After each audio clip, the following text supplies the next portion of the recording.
And that's why we bought Autocar a week, wasn't it? You bought Autocar to look at the numbers and to go, I want one of them. I could buy one. I could buy that just the way it looks. And he's trading bikes at 15. I mean, the guy, he is an absolute genius. The youngsters had a bit of a, this is quite difficult, isn't it? What, 1,000 horsepower, no traction control, no ABS. It's just...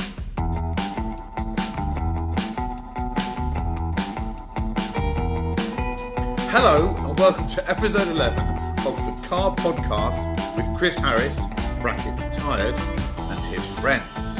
If I reviewed this product, I'd say it was in the top 30 car podcasts, some of which is recorded in the Bristol area. We're that good. Okay, we're that good.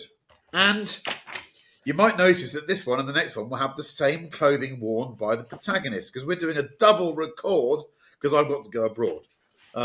There was talk of wearing different clothes, but it's just not that serious, is it? You don't need to fake it. We're just talking shit about cars, which we love. Okay, take the poppy off with this week's agenda.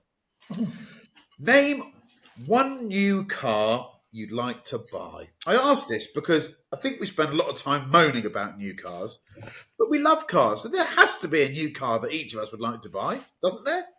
I'm going to go first to Manish, because I never go first to Manish. And he was thinking, he won't ask me. He won't ask me.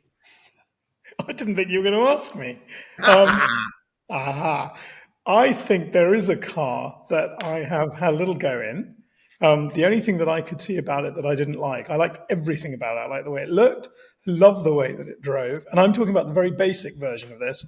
There are 4 versions out there. It's the Alpine A110. Oh. It's perfect. It's the perfect, and 2 out of the 4 friends have got one. And I've noticed they're not exactly falling off trees on the used car market, are they? Us or the Alpines. Yes. Any of us. But those Alpines, they are just, there's just nothing to complain about. Nothing to complain about. Beautiful, light, normally aspirated. And I saw the basic one. Not normally aspirated. Sorry, not normally. What I mean is it doesn't have a battery in it. That's what I mean. Oh, sorry. Yeah. I mean, it's not a hybrid. Sorry, it's in my head. But just the idea that you can buy a car for, I think the base model is under £55,000. 250 horsepower, 0 to 60 in 4.5 seconds. Thing's a bullet. The interior is beautiful. What is there not to like about it? So the world, if you want to do a 4-door version of that, or 4-seat version of that, there's your blueprint. Absolutely perfect car. It's a great car. It is a good choice. It's a very good choice. And also, slightly cynically, just currying a little bit of favour with his co-host. Just a little bit of extra love there. I like that. Let's go to Chris Cooper now. You're not allowed to choose an old Audi estate, by the way, just to return the favour to Manish. That's not allowed. I wasn't going to do that. Sorry, Manish, but I would if I could. You know what I'd buy? I'd buy a BMW X4 Coupe competition. Oh, would you now? No, of course I wouldn't. I was about to say, are you taking the piss? It's because it's shit. Sorry, BMW. It's just the worst. Do you know what? What I'd buy today... By the way, can I correct you there? So if you say that, it's not. The X2 is worse. The X2 is worse. Carry on. There's different levels of Dante's Inferno, aren't there? Yeah. But today, Matthew, I've been mostly buying a 992 ST. Oh, you've nicked Chris's now. No, I'm not. It's far too obvious. I'll get accused of being biased as well. After watching your lovely video last night. It's a car, that is. It's just mega. But it will change every day, this. I mean, there are lots of new cars I think we'd all like to buy. And the point is, it just changes.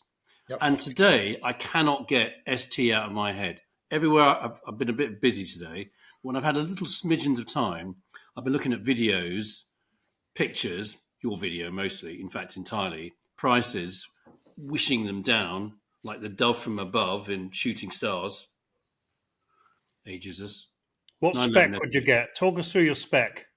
That's a really interesting question. I quite like the Gentian blue with the silver window surrounds, silver wheels, heritage interior. Mr. H is going to shake his head at that point because his busy friend, Mr. Poininger, thinks it should be standard interior. But I think the heritage interior in that car, the beigey chocolatey, the beigey butterscotchy colour, So, Would you have the stickers? no stickers. You wouldn't have the stickers. No. Well, stickers. You'd have the ST thing on the boot. Yeah, but not the Porsche script. You wouldn't on have the side. Porsche No. on the side. No, I personally wouldn't. No. Good question, but I personally wouldn't. No. Gent in blue, heritage interior. Lovely. Can't argue with that. It's probably the most desirable new car on sale if you're an old fart like us.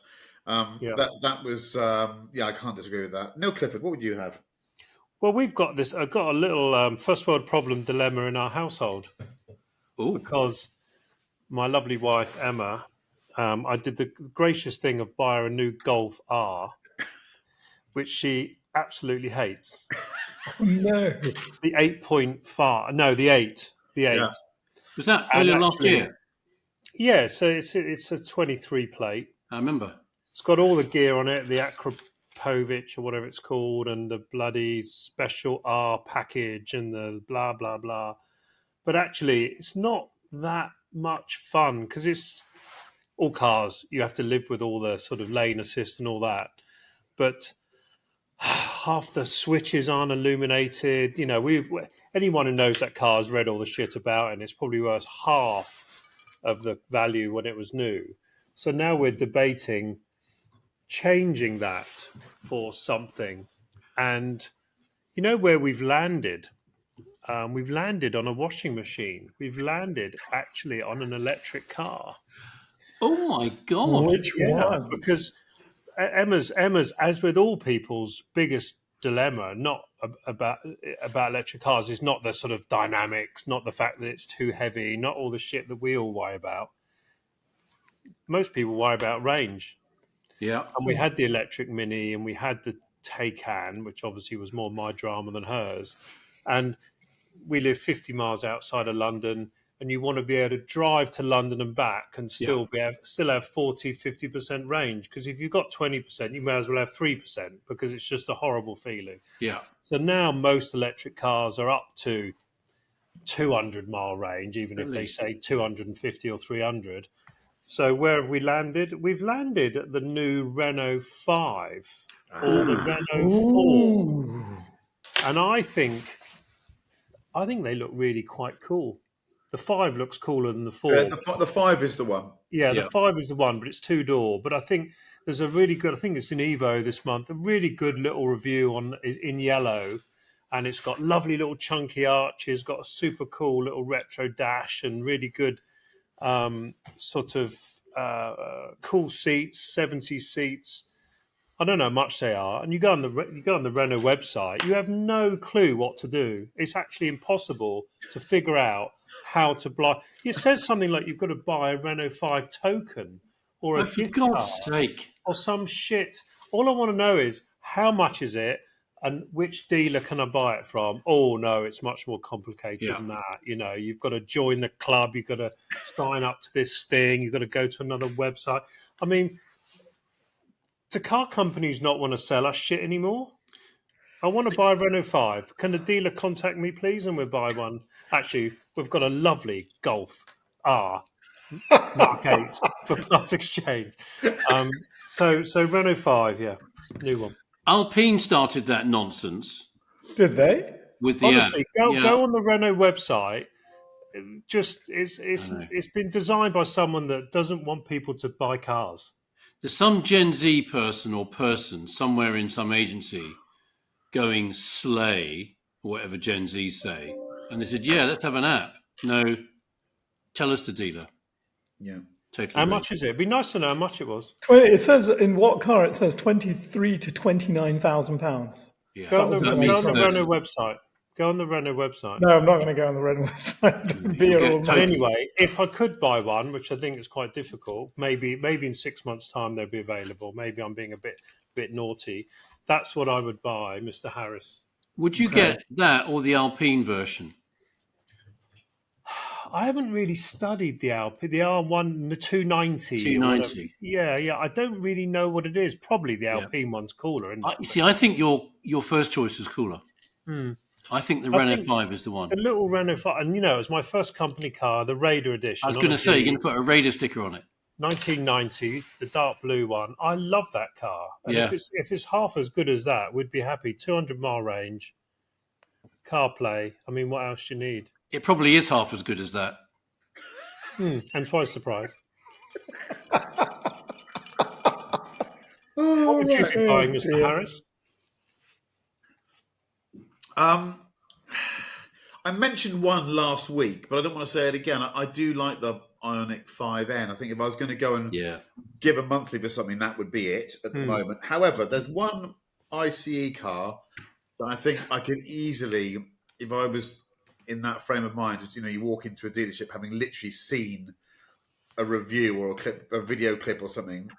I really like the look of this Maserati press car, the Gran Turismo Trofeo that's doing the rounds at the moment. I just think there's something about those cars. I'm sure it's not as good as a 911. They never are they? Let's face it. They could do it for 100 years.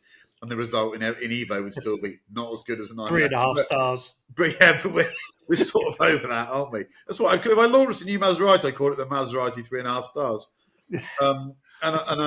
Brackets could do better.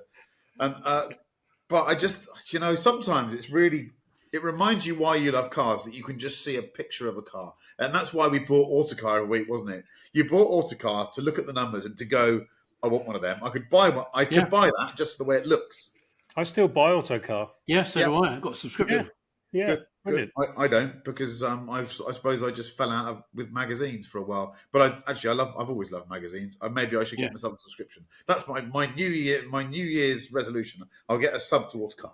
You should get it for Christmas. Good idea. So it's got massive appeal. I know it's a sort of a rejig of an existing car, but 4-seat Maserati. It's a sort of burgundy red colour. Have a look in the magazines or whatever. Have you seen one in the metal? Yes, I have. You didn't think The it was Trofeo. good? You've seen a Trofeo? Oh, I liked it. Did you? Okay. Yeah, I did. I think I'm in a Maserati phase of life. Definitely. Not a bad thing. I've never owned one, and I should really. I haven't. No, there you go. It's going to be my fourth car, the Maserati, I think. It'll be a Marac, though, isn't it? What's your third car? Well, I think I'm going to get an electric car. I do think I am going to have to get an electric go-around London car. You should get the Renault 5. I've just sort of had a quick look. If you can tell me how much it costs, I'll buy one. Yeah, no one knows. It's a secret. You think? I suggested to my wife the Hyundai Iconic N or whatever it's called. She's like, darling, I'm not retired. I don't want a fucking Hyundai.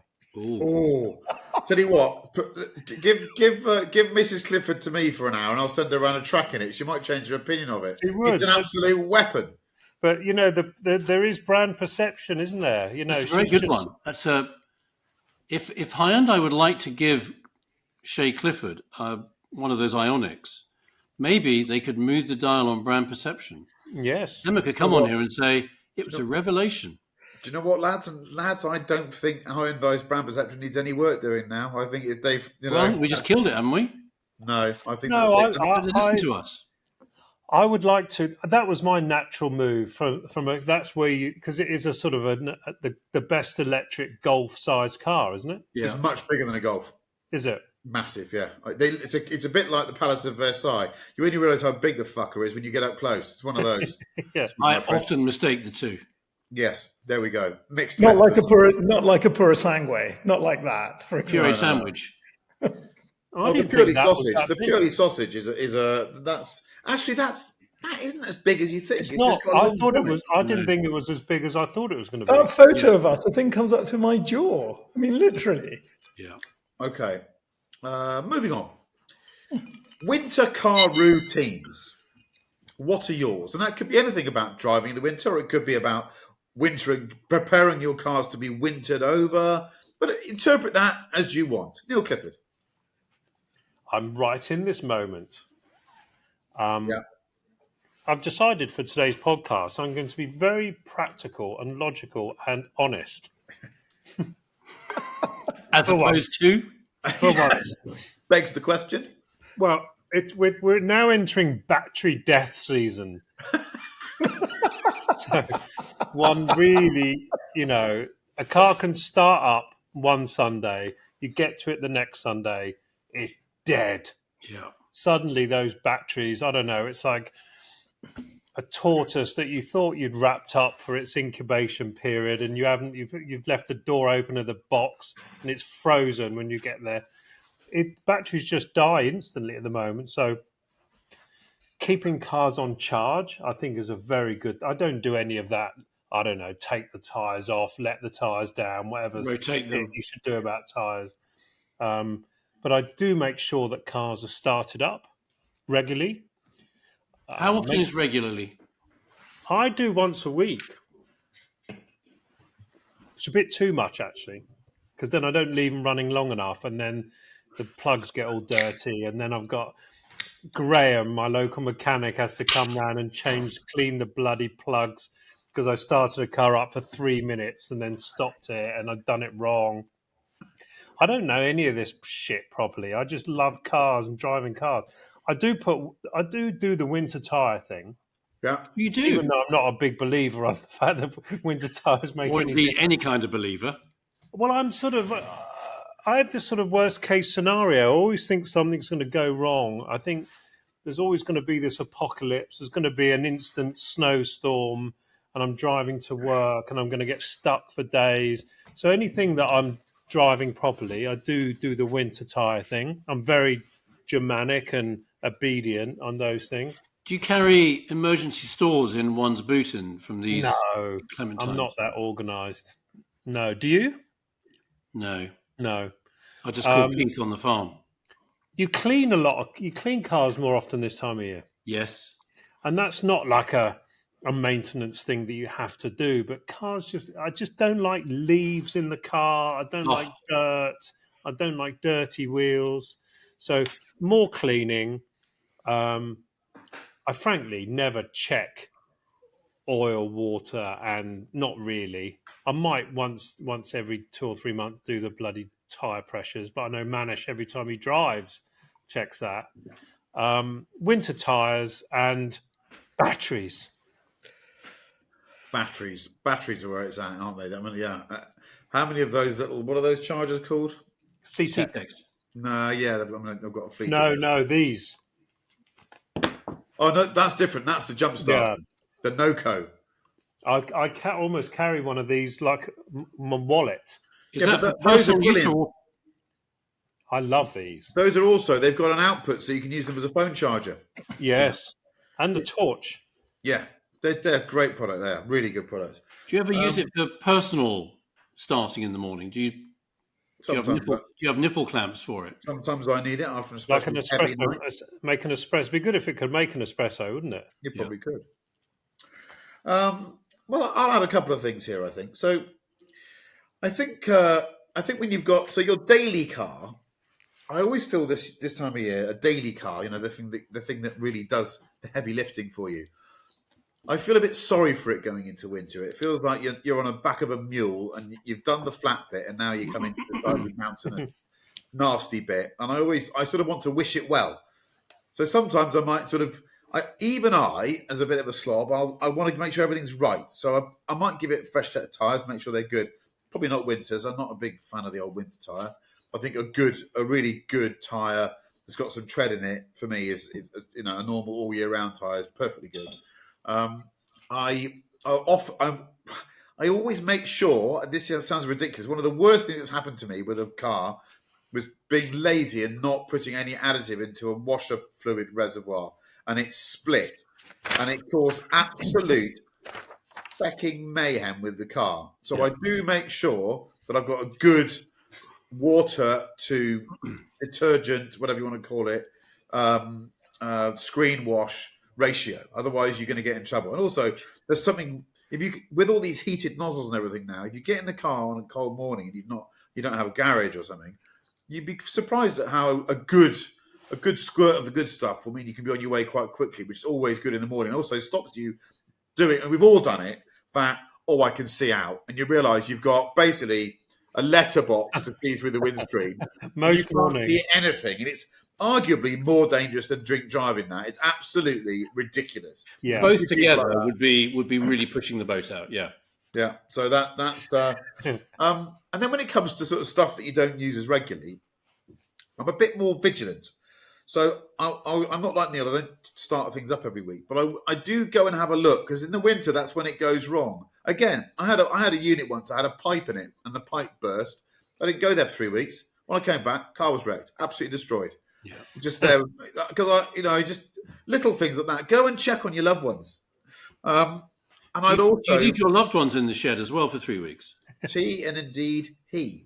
I also, and I this is something I did too late. I've got a little sort of £60 dehumidifier, which is incredibly effective. Yes. And it always surprises me when I duck my head in how much water it's extracted from the atmosphere that could have been corroding my lovely car. Oh, hold on, that's my daughter. Let me just get rid of her. Sorry about that. I need one of those. So dehumidifier, really good idea.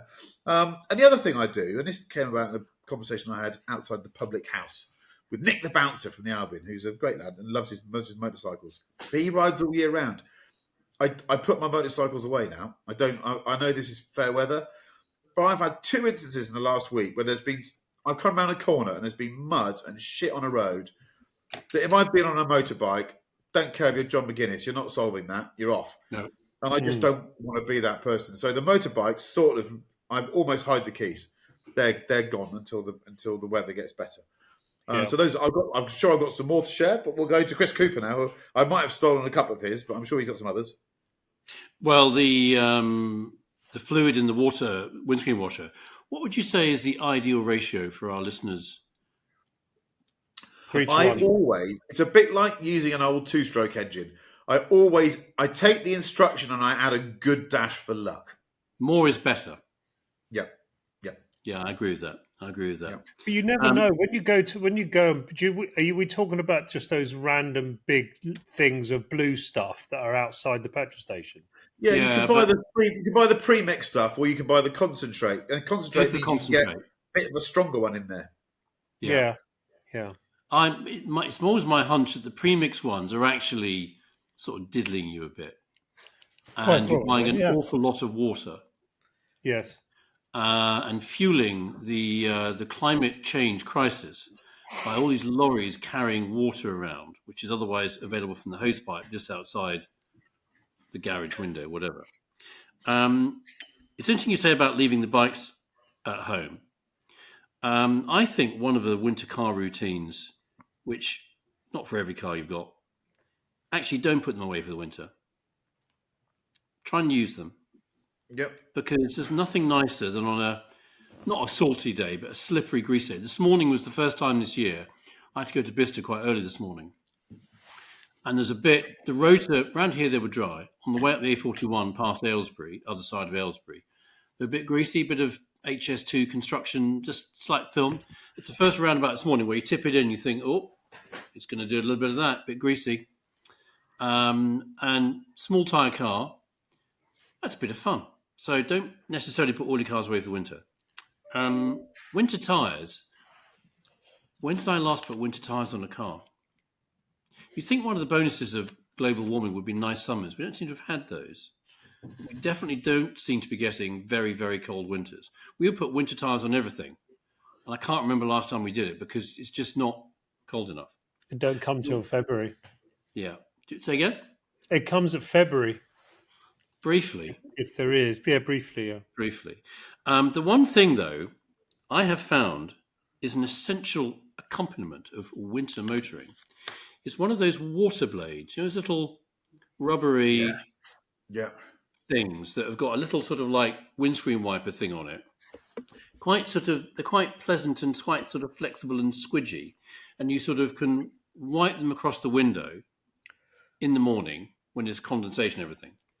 One quick wipe, and then if you've got a car that's got modern headlamps that are not flat facing, they're covered in condensation with modern LED lights.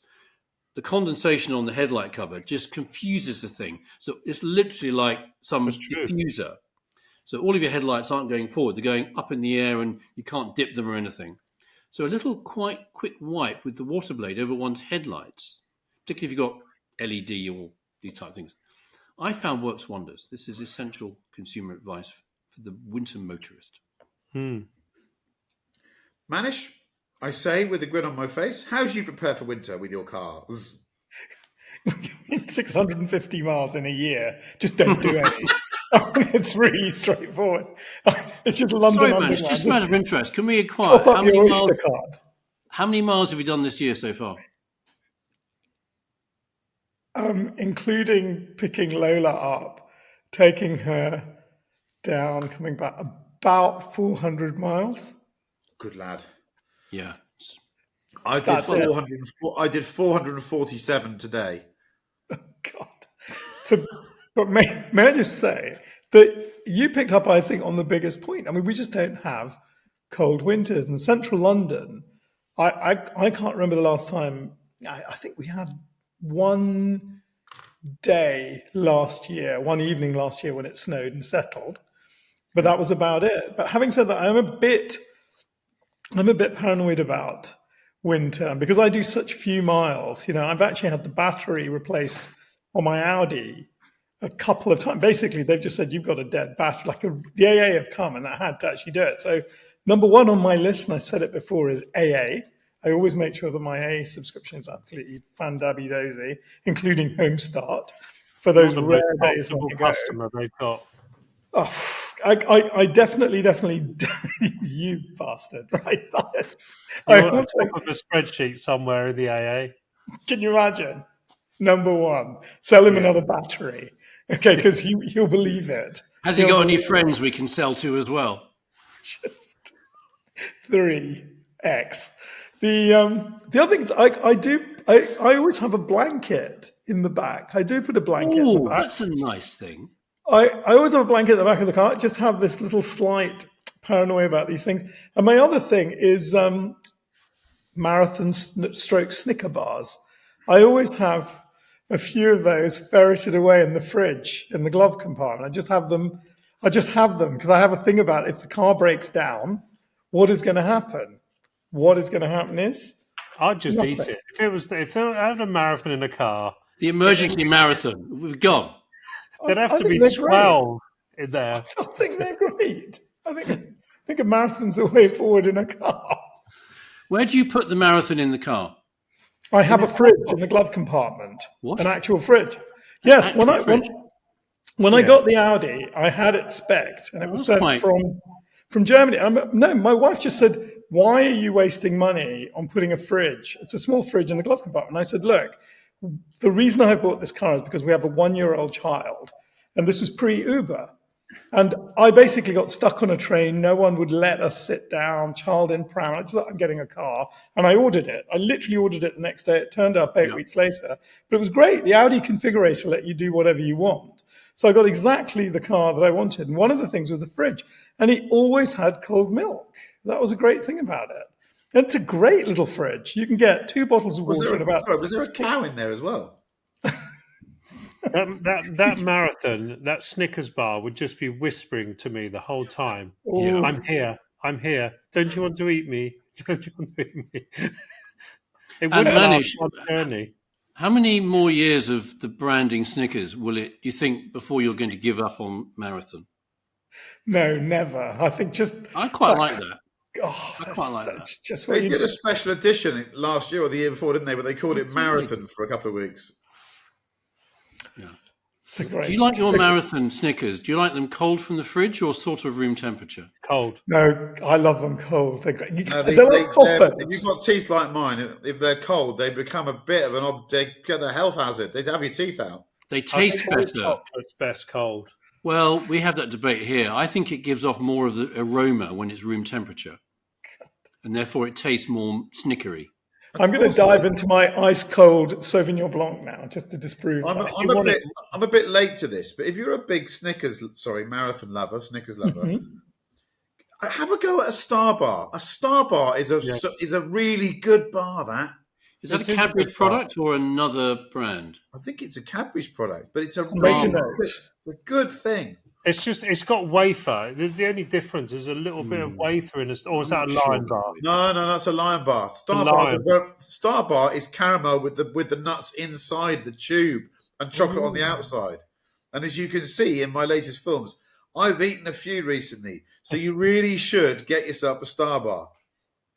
If you really want the nutty taste, though, you have to go Topic. Yes. Is do they Topic still available? Topic? But the only problem with Topic is they're not very long. Do they make them still? I haven't seen one in a while. It's fair That might be why. Yeah. This, by the way, for our American listeners, you're welcome. Or I'm sorry. Yeah. We'll do American chocolate bars next week. Okay, so we've covered off some good winter tips there. If you've got others, please post them on here on the comment section. Next one, a little bit of consumer advice with some joy attached to it. I've asked my fellow podcasters to recommend a car or motorsport book for people to read and tell us why. Let's go with Chris Cooper first. Can I have 8? No, you're going to choose one and tell us why. There's just too many. We should put these up on our little YouTube thing. I can't really decide. Oh, you can. I'm going to pick this one. Oh, it's good that. Yeah, I've got that. Jackie Stewart's Principles of High Performance Driving. I think he wrote it with... Did he write it with Alan Henry, who was his ghostwriter? Yeah, it was edited by Alan Henry, God rest his soul, who is the editor of the annual Autosport book. I read this when I was a little nipper, and would have been early 80s, late 70s, early 80s. I loved it because it sort of spoke to somebody. You don't need to read it to us now. I won't read it to you now unless it's bedtime. Not before bedtime. It's brilliant. It speaks to mechanical sympathy and a love of the craft of driving. There's a lot in here about that, putting that little dish on the bonnet of your car with a tennis ball in it. Yeah. And trying to drive around with it, not spilling out. I thought, don't you want to go fast?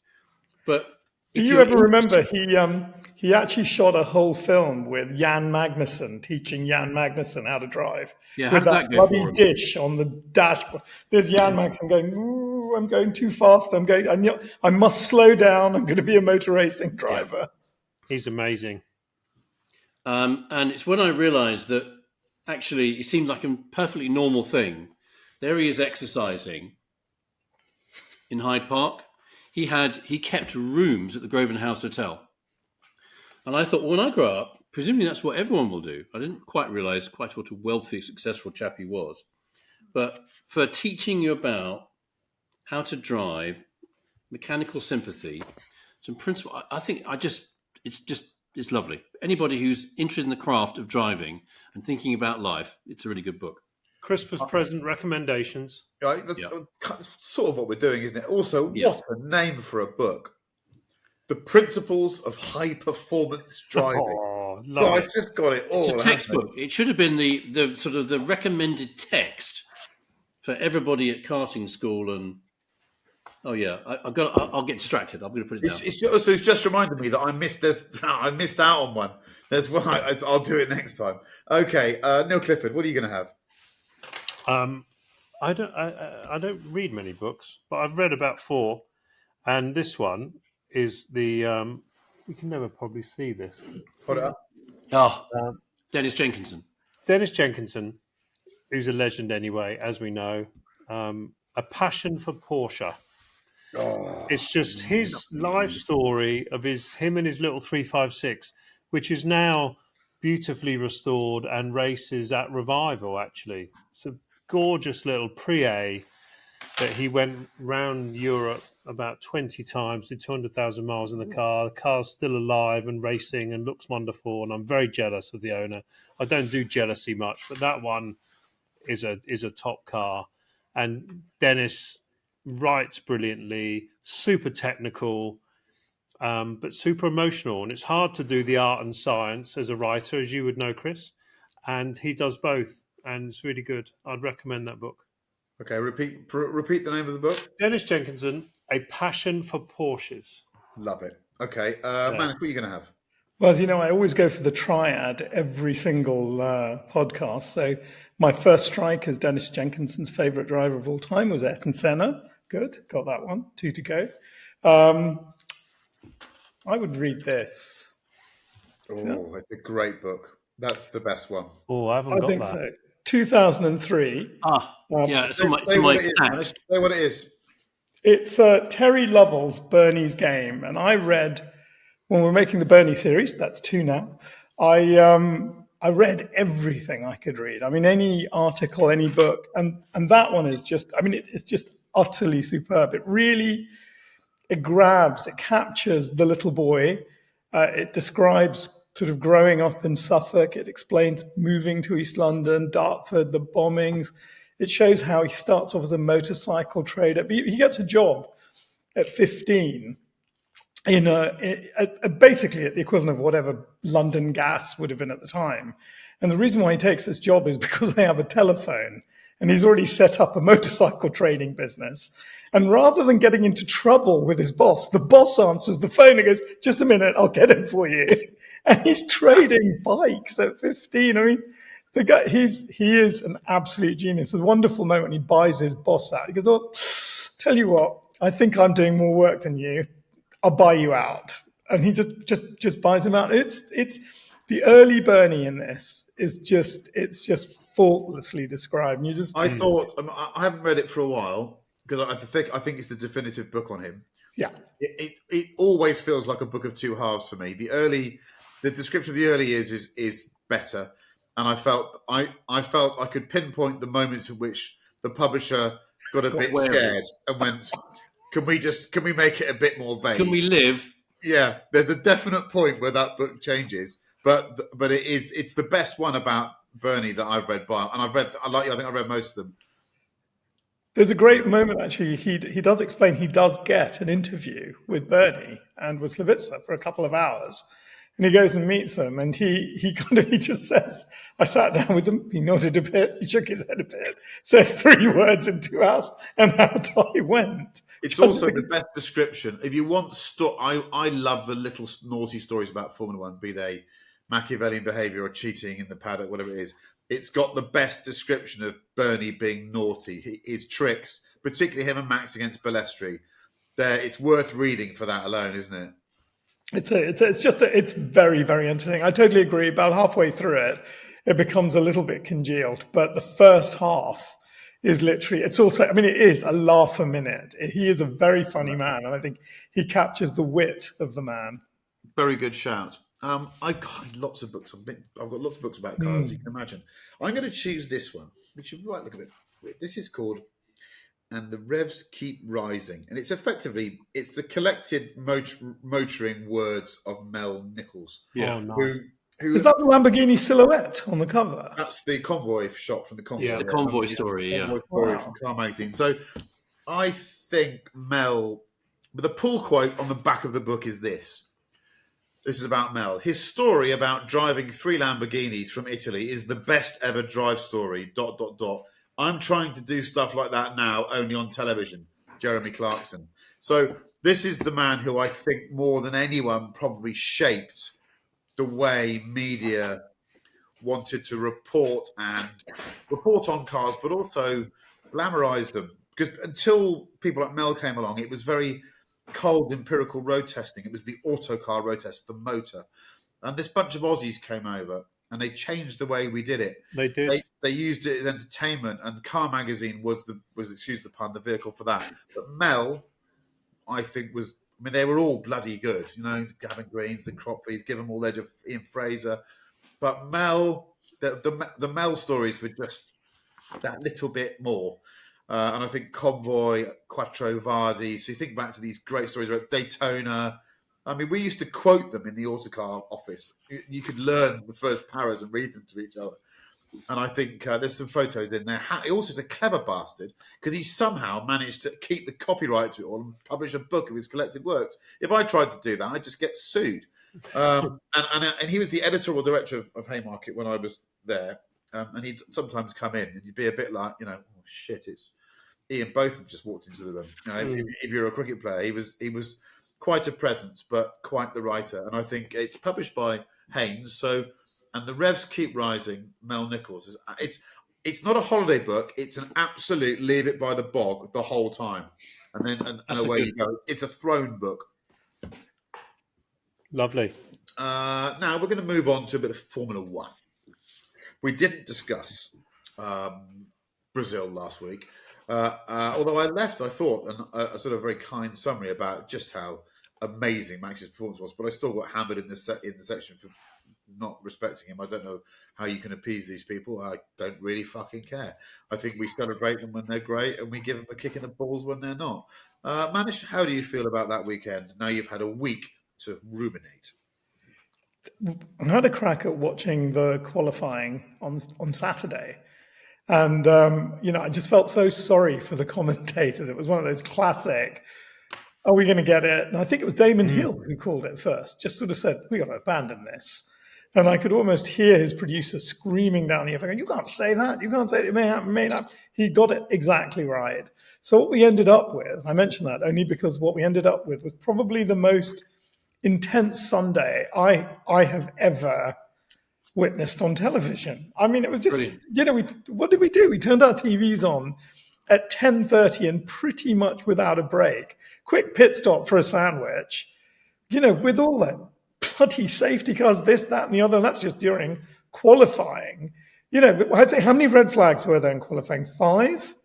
Something like that. I mean, the whole thing was just, I think it was the most crazy ever for a qualifying session, wasn't it? It was a crazy day, and then we had that crazy race. And I just remember coming out of it thinking, actually, Neil, you sent the text, didn't you? You just said, Max is just showing everyone how to drive. And I thought that just summed it up. You don't have to like everything that guy says, although most of what he says is actually very amusing. You certainly don't have to like everything he does on track. And as you know, I do think he is a genius enough to play his little game of miss the apex. But it was a masterclass. It was up with anything that Senna, in my opinion, has ever done. And that's quite big praise from me. I mean, the only thing I would say is just that when Senna was driving, it was a lot less safe. I think his victory at Estoril, when he pretty much lapped everybody, was unbelievable and unbelievably dangerous. Those cars, your ankles were in front of the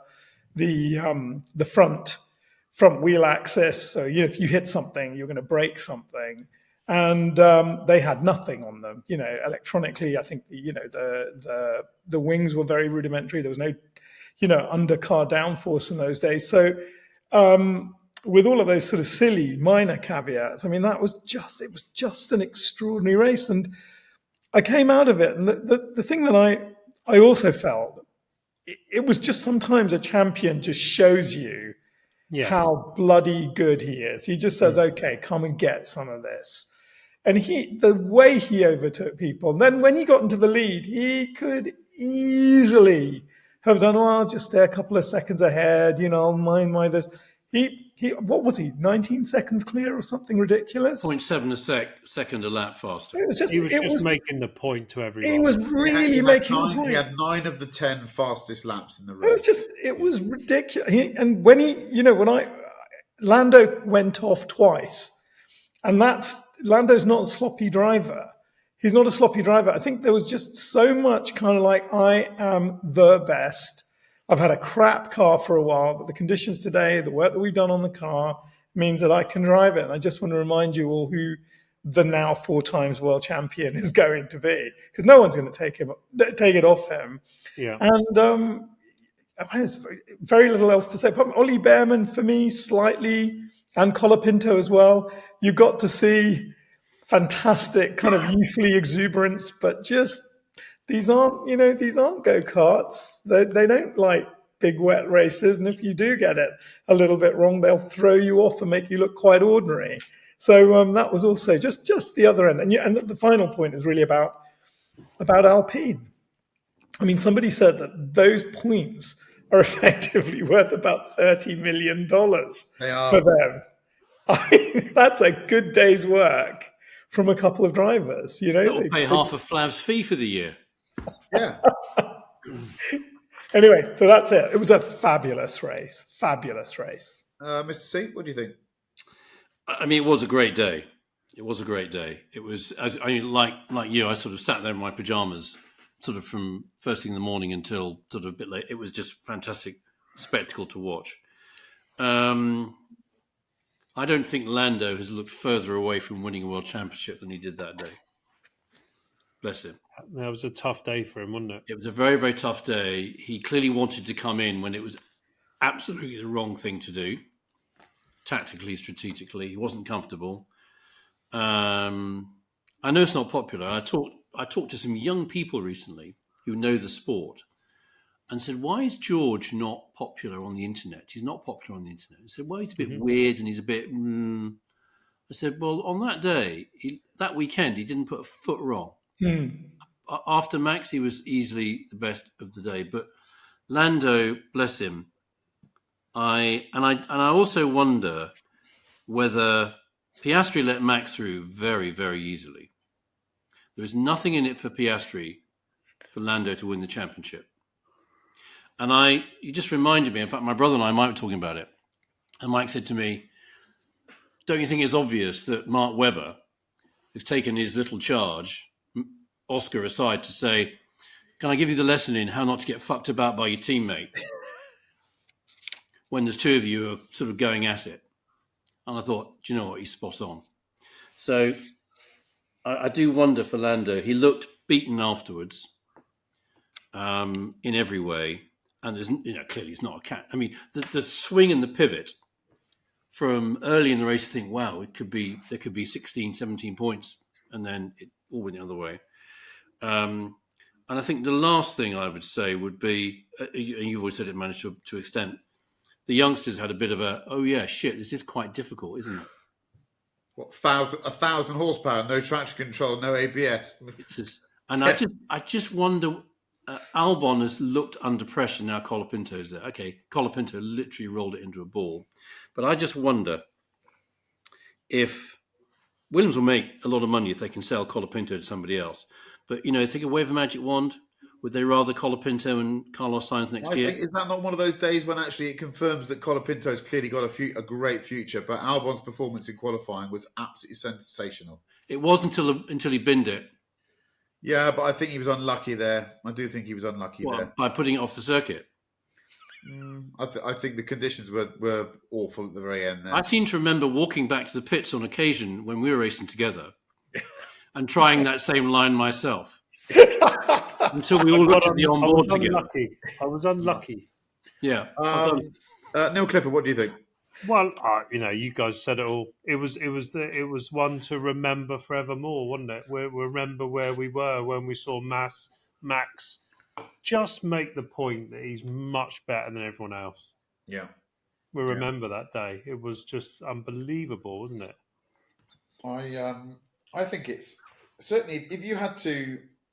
If I was asked to persuade one of my friends that's never really been into Formula One what they should watch, that would probably be the day of the last 5-6 seasons, maybe even longer back than that. That Sunday had it all. It sort of felt sort of collective pride at the show they were putting on. Yeah. Because I love Formula One, and I've always there's lots of my friends that couldn't give a shit about it, and I'm like, you're missing out here. This is real sport, and that justified Hemingway's description as well, didn't it? That day, it was absolutely magnificent. I thought Max was just extraordinary, and maybe part of the reason why this sport is so addictive for all of us is that you can have consecutive weekends where he was a villain the week before. His behaviour was villainous. That second corner when he tried to drive him off the track, there's no excusing that.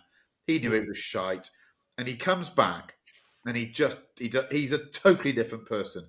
He deals with problems in a different way. He demonstrates just how much skill he's got. How is that the same person? It's remarkable. But that's what they are. These aliens that have the gifts we don't have. Yeah. They provide you with this enormous delta of behaviour. Like, who was that? Oh, that was the one that we were all pillaring last week. And now he is behaving like he's a god. I think it's one of the best pieces of driving I've ever seen. I don't know to what extent he had a car advantage, whether there was something that Red Bull had something that worked better in the wet. But either way, the total dominance and what I love was the aesthetic. For me, I'll draw a direct comparison. If you've ever watched that amazing documentary about the Rumble in the Jungle, When We Were Kings, the soundtrack, the succubus, and they have that American journalist whose name I forget, who describes that Norman Mailer. Yeah, was it Mailer or was it the other one? I think it wasn't Mailer, it was the other guy. And he describes that moment where Ali's roper doped him and he's hit him and he's about to go down and he poises over him. And rather than hit him again, which he could have done, he lets him fall over as a demonstration of his superiority. And what Max did was just that. He chose the aesthetic the other way around. He just said, I'm going to demonstrate my superiority by just casually knocking out lap after lap after it gets faster and faster and faster. They're all falling off. None of them can work what they're doing. And what I'm doing here is just reminding you there's only one of me on the grid. And in those conditions. That was my last question, really. Is there any driver that's in another car that could have kept up with him on that grid? I mean, could Lewis in that car? I mean, the other thing is there was another one of those cars. Look where it was. No, yeah. I know that's my point, but it doesn't bear well, does it, for Lewis at Ferrari? Because, or maybe that's a bit of a weird thing to say. If Lewis had the same car, would he be up there or not? There's a little article in grandprix.com today. It may have been posted a few days ago, and. It may just be some form of schadenfreude, but both Toto and Bernie talking about the fact that there was a time when Lewis could have done that, but not now. Yeah. And that was the kind of point they're making. And I think if you're getting close to 40, how old is Max? He's 24, isn't he?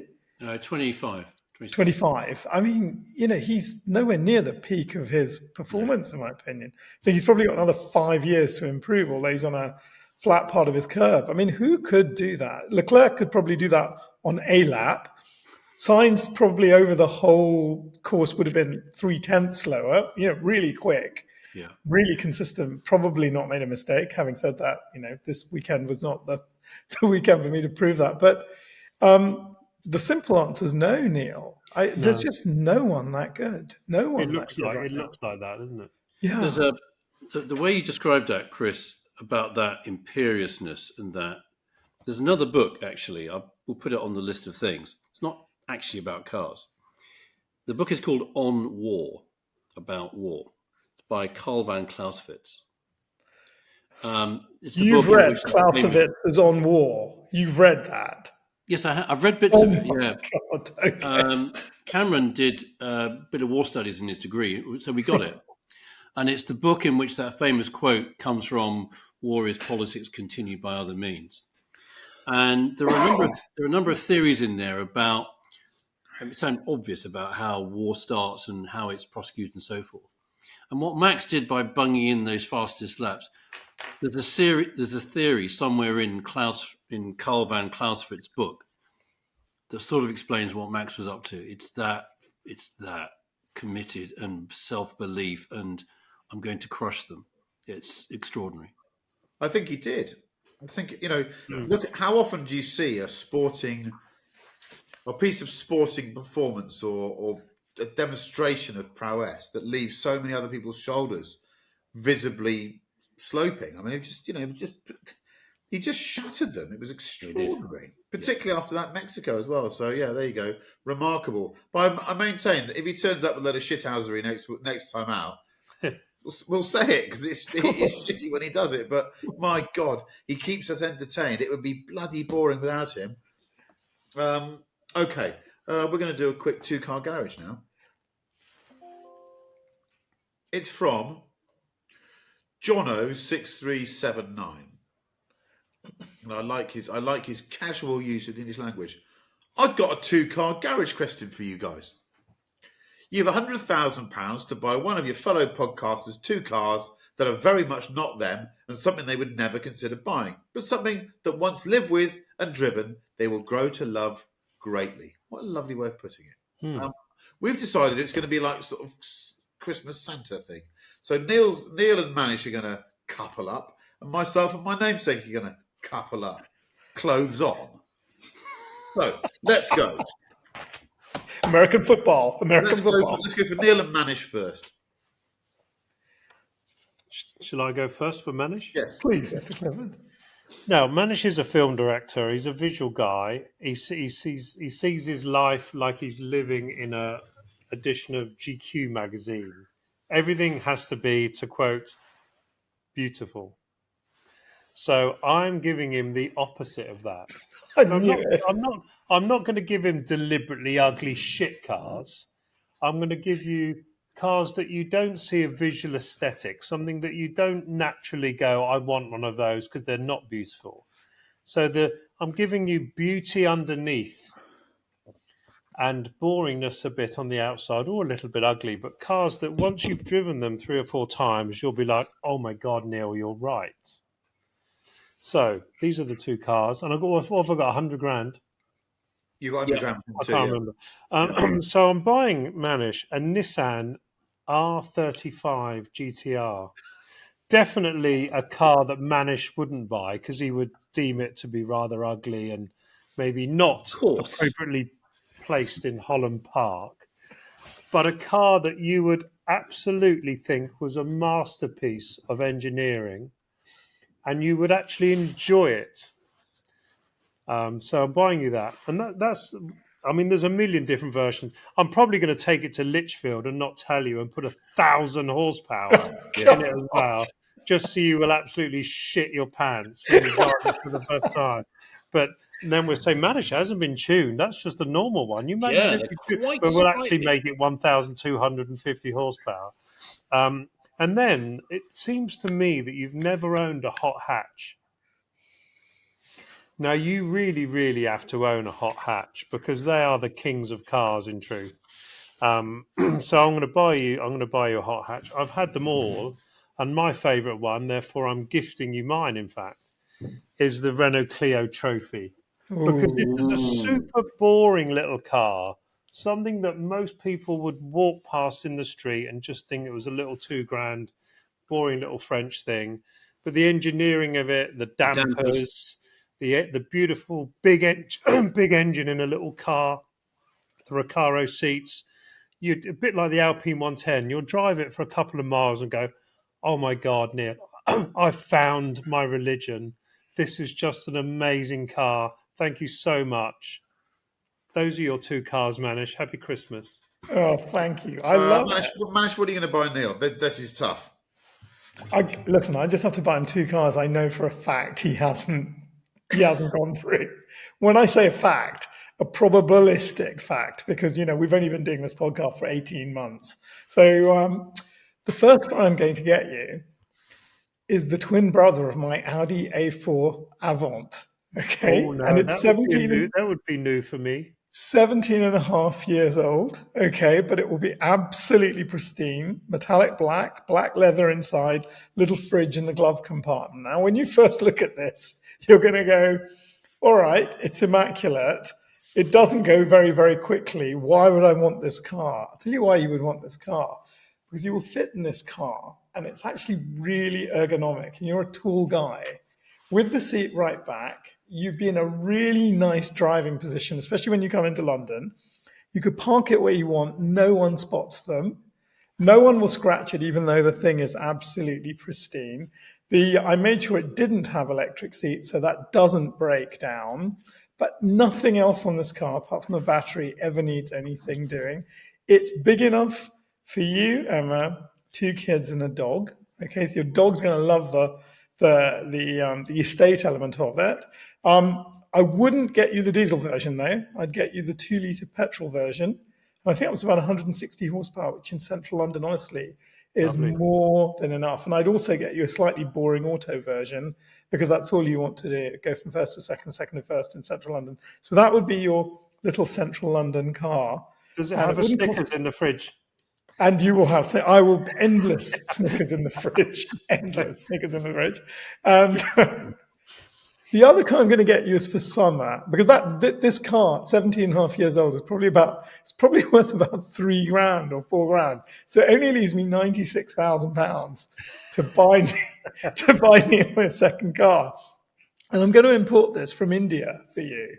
And I'm going to import the lowest mileage Morris Oxford I can find. Yeah.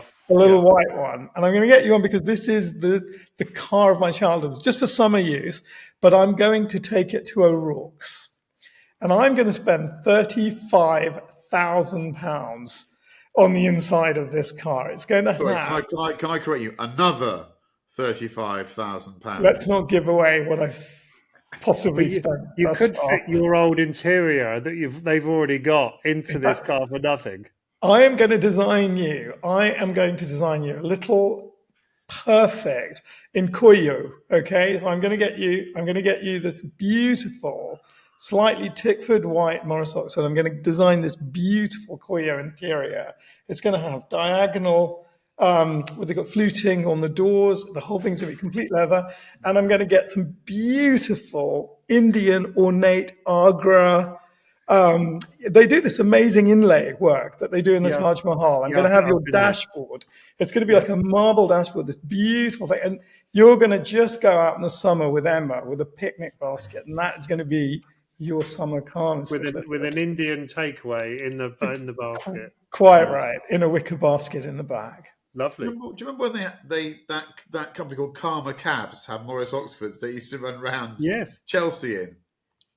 Goodwin had one of those as his wedding car. Always remember that. Oh. Right, Mr. C. I'll start by telling you what I'm going to. This wasn't easy because I couldn't work out whether I should buy nice things or whether you buy something for a little bit of humiliation in the knowledge they're never going to get to like it, but you're going to laugh as they fail on that journey. So I thought I'd split the difference. There's one I think we can work with, and there's one that might be a bridge too far. So, sensible one is this. We discussed this at length with Chris.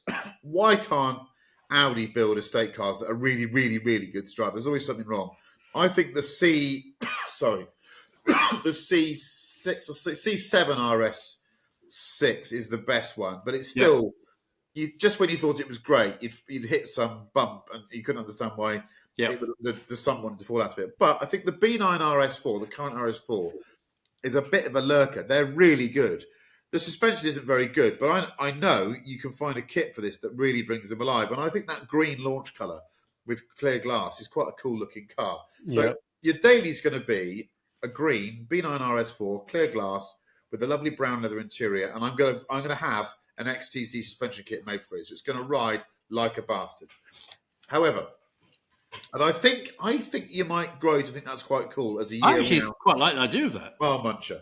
The next one is I wanted to find something that would test the limits of our friendship. More so than usual. Yes, and I'm thinking what was one of the most extraordinary looking British sports cars for the summer? Oh. And then I thought, well, could it be a Clio V, like a first generation Clio V6, which is so cool, but it's really tough to love when you're driving it and it's trying to kill you. And then I thought he needs a TVR 450 SEAC, the SEAC. Oh, the last of the wedges. With the wing. One. Yeah. Big wing at the back. Honestly said, that must have did that fall off the roof and land on the car when you styled it? Yeah. Because it has here's the wing. That's a great badge on the back. What were they thinking? That is just special equipment aramid composite. That's exactly what it is. So I want to see you and turn up to say, Lynn, this is our new sports car. I bought you a TVR as you've always wanted. It's not a Chimera. It's the SEAC with the wood dash. Smelling of blue. That would be testing, but I would learn to love it. And that pearlescent white that the press car was in as well. That used to be in the magazine. Slightly crackly now because it's about 35 years old. Yeah. There you go. It's got an aramid construction. So I think there's a good balance there. I could learn to love that. Okay. Right. I've chosen two cars for you that I know you don't like. Good. So hear me out. Yeah. The first one is a Defender 110 original. Oh. Hang on. What's the second one? Just pass. So you got 100 grand. So I reckon if I took about 85 grand of that 100 grand, I could get one of the myriad improvers of Defenders. Not the silly, chavvy, blitzy ones, but nicely, tastily done. V8 engine up front. The the pre-Puma engine one. So it's got pre-2007. So it's got all of the seats in the back. So you've got 12 seats. Yeah, you can go down. You could go down to Cornwall with this rebuilt Defender 110 with a big V8 engine in it. I'd have 2 batteries fitted to the car because I know how much you like and enjoy showing off the 2 batteries in the front of your Land Cruiser. So I would never give you a Defender 110 that had less than 2 batteries in it. Sorry, I'm going to give you a chance to correct that. 3? Fewer than 2 batteries. Did I say less? You did. You did. Oh my God, I hate that. You've got my disease. That is my. I'll go and disembowel myself later. I'd have it tastefully retrimmed. I'd have a little bit of steering lock added to it, so it didn't steer like a bastard in a super tanker.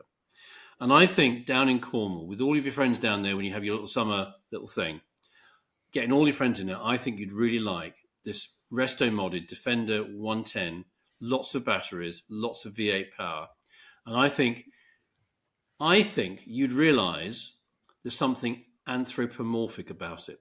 It's got a heartbeat. Okay, well, I'm open-minded. Okay. The other car, with the 15 grand that's left, is a BMW 645 cab. Oh, lovely. Why? Why?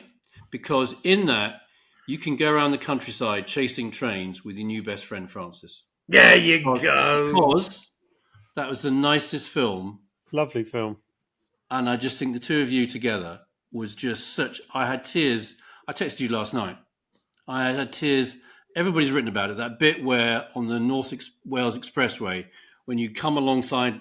And you had to really balance that. So the camera car's there, the train's there, he's there. That ain't easy to do. But just when that music came in and his face and your face.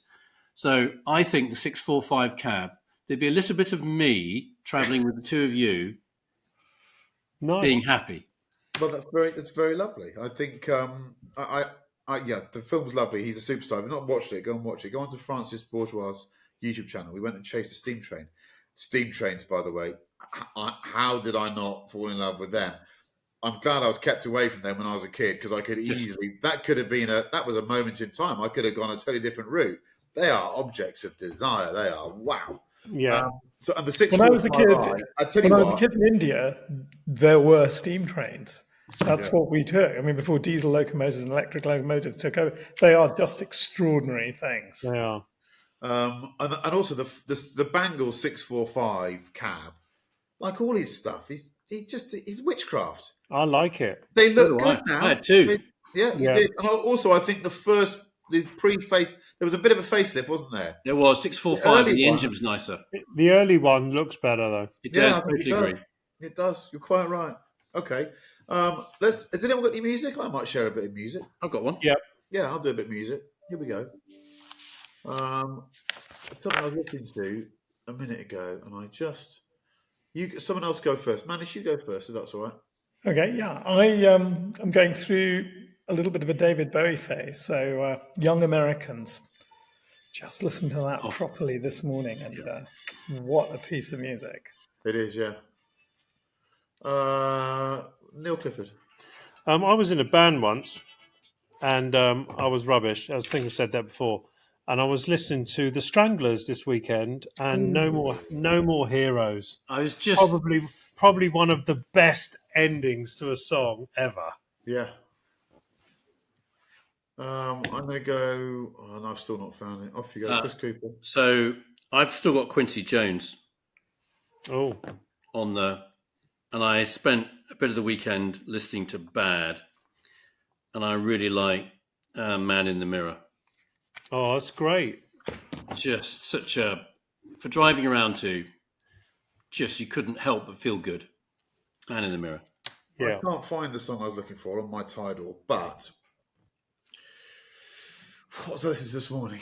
Oh, Curtis Mayfield, Move On Up. I mean, again, just a fantastic tune. So, thank you for listening, and we will be back very soon to annoy you with more car-related bobbins. Thank you to Neil Clifford, Manish Pandey, Chris Cooper, and me,